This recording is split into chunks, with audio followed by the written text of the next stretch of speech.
You know Relic Delta, or at least I hope you do. But what about Error Level Delta? What's that? And should we be worried?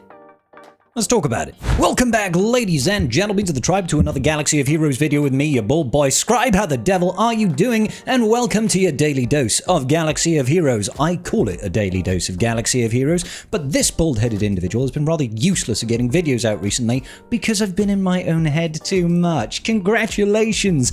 Play that tiny little violin, Scribe. Nobody cares. It's okay. It's okay, ladies and gentlemen, don't worry, I'm back, I've shaken my head out, and now we're here once again loud and proud, okay? First things first, let's have a little bit of ADHD conversation. Got some Kyber Lightspeed tokens from the likes of when we finished off that wonderful Rot of the Hut 5-star unlock. I'm not going to hammer on about my dislike for the change that CG has done to these events. If you want the high level, they've essentially removed a bunch of materials from the tiers 5 and tier 1 and tier 2, the 4-star and the 5-star unlock of Rot of the Hut. That necessitates whales who want to get 7 stars need to pay more money, but then get stuff that they don't necessarily want to pay for. And the people that do the free-to-play unlock, well, they get to miss out on getting Gear 13 units for most of their characters because you just don't get enough Mark 6 materials anymore. So it kind of hurts both groups, right? Hurts both groups, and I'm genuinely not sure, I have not made my mind up, if in the future I'm going to be investing in, let's just destroy our phone, in getting a 7-star unlock of legendary units anymore. I've just, there was the pay creep, and then there's pay creep on top of pay creep, and I'm not too happy about it. So, I'm not here to discuss that, but it is kind of tertiary related, alright? What I'm talking about right now is Error Level Delta. We know that Relic Level Delta exists in pretty much every single game mode.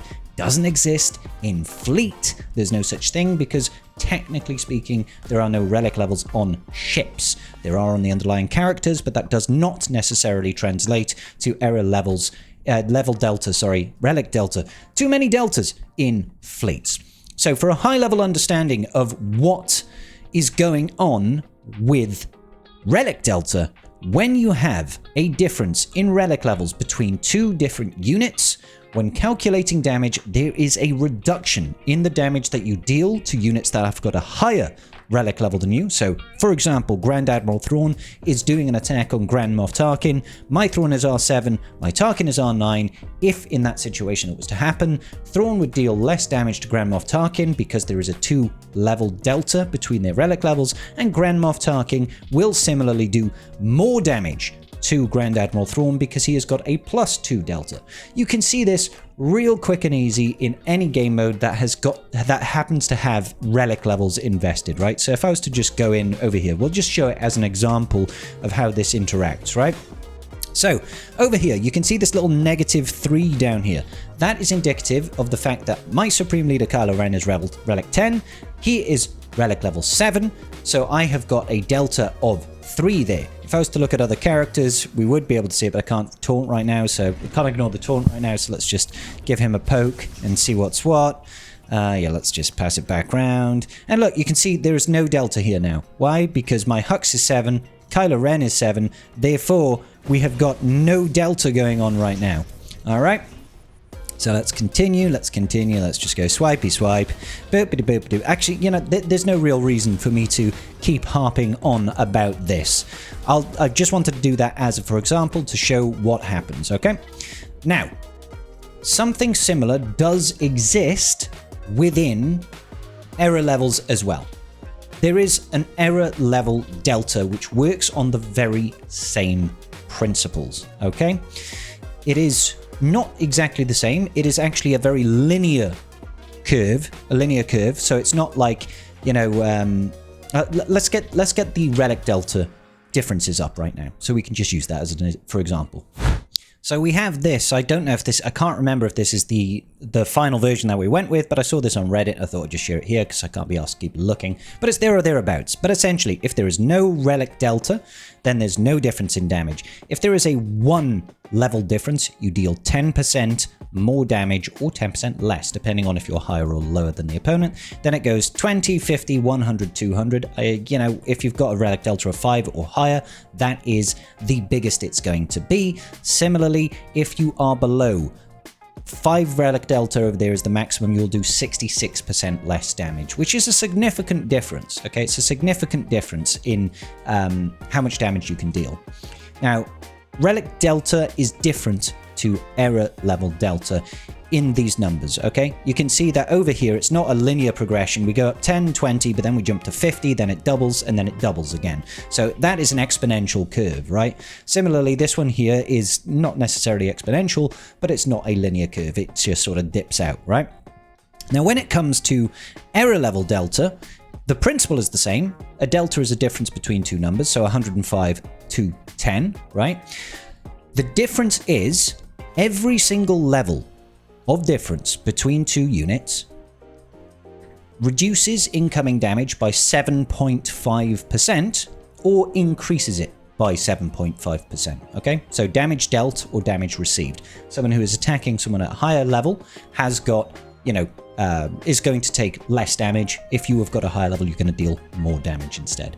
Now, this caps at an RD, or I guess we'd call it an EL delta of 10. So it goes up 7.5%, 15%, 22.5%, and so on and so forth, up until there is an error delta of 10, which is a 75% difference. Therefore, if you are taking in an error level 100 unit against a level 110 unit, you are going to be dealing 75% less damage and taking 75% more damage. It's significant. In fact, when it comes to how much damage you deal, it has a greater impact than what we see in Relic Delta. But the damage you take on isn't going to be as much. Now, how does this translate into Coliseum? Because, when you look straight up, you're like, I have no idea what the Relic Delta is, or the Error Level Delta is. Essentially, when it comes to Coliseum battles, every single level or tier of Coliseum, multiply it by 10, and you get their error level, okay? So over here, you can see 120. That is the error level of the Crate Dragon, because we are on tier 12. So just add a 0, and that's it. So tier 1, error level 10. Tier 5, error level 50. Tier 10, error level 100, okay? And that's why the slow increment of error levels for our loaned units kind of does a bit of an offset. It does still matter every single time you gain those 1 levels, because you are basically saying, I'm going to deal 7.5% more damage and take 7.5% less damage, provided you are within that 10 error levels, okay? And that's the way it's going to be, which is also kind of why it was... it gets like drastically easier when you get big jumps in error levels, and it's why they control the error level progression so much. It's why Rotter over here, mine is 125, so technically speaking, I'm dealing an additional, what is that going to be, 37.5% or something more damage, because I've got 5 additional error levels on him. If I was to take it to 135, I would be dealing 75% more damage and taking 75% less damage. Also, don't just full auto versus the Crate Dragon. It's not actually the best way of doing it. You should be doing first special, and then basic, basic, first special, basic, basic, first special, basic, basic, if you are error level 125, because Rotter has a chance to gain a bonus turn, yada, yada, yada. I'm using this as a for example. But there is another reason, ladies and gentlemen of the tribe, why this might matter a little bit more in the upcoming era, okay? And that is mostly because we should, or presumably are, expecting 2 big changes coming to the game with that new update. And I'm sure you're all aware of it. That's right, we should be seeing the sunset of one of the oldest game modes in the game. Now, note I said oldest game modes in the game. I did not say one of everybody's favorite game mode. Nobody really plays Squad Arena to any significant or important degree at this point. The rewards have largely been stripped out. However, we do still get some rather useful rewards in those Squad Arena currencies, which you can see over here. This is the big draw. I say the big draw. The biggest draw of Squad Arena is getting some Squad Arena tokens so that we can then, turn them into Shard Shop currency. And in the early game, you desperately need prestige. As you can see in the late game, prestige is really not an issue. We have had it confirmed from CG that they will be doing something or giving us access to using this sort of currency in some way, shape or form. I don't know if that's going to come with Error Arena. Nobody does until CG announces something about it. The other big thing that is coming to the game where error level delta is going to matter, of course, is the replacement for Squad Arena. Squad Arena is being sent to the graveyard. It is being removed. It is being deleted from our holotables. And in exchange, I assume we might have it change here. It might still sit in arenas. We're going to have Error Arena, okay? Now, we don't know a whole lot about Error Arena. We haven't heard much about it. We haven't seen much about it. But Error Arena is going to be a very similar equivalent of what we see in Squad Arena. I don't know if we'll see it like this and we'll climb like this, but it is going to be using all our error units, our loaned units, and you will battle against other people's accounts who also have the same units as you. But, of course, the big changer here is that they will have different error levels to you, and error level delta will matter in those battles. Dealing 75% more damage and taking 75% less damage for having an error delta of 10 is going to be significant when it comes to how well you perform in the upcoming Error Arena. We have no idea what the rewards are, but I have to believe that it will be a significant amount of rewards to perform in this, because the only way I look at it is nobody gives two craps about Squad Arena right now. Except for those people that really desperately need prestige, right? I do it, I log in, I get it, I stick roughly around the top 20. I can climb to first if I want to, I just can't be asked. There's no, like, I don't care. If I want to get some shard shop currency, great, sure, right? But as soon as they removed crystals and put them in Grand Arena, this game mode almost died entirely, right? Some people used it for testing. We should be getting the training game mode at some point. They have not given us a date for that. They haven't given us a date for Error Arena either. We just know that they've done the back end part to remove Squad Arena. It hasn't gone yet. They've just put the kill switch in, basically.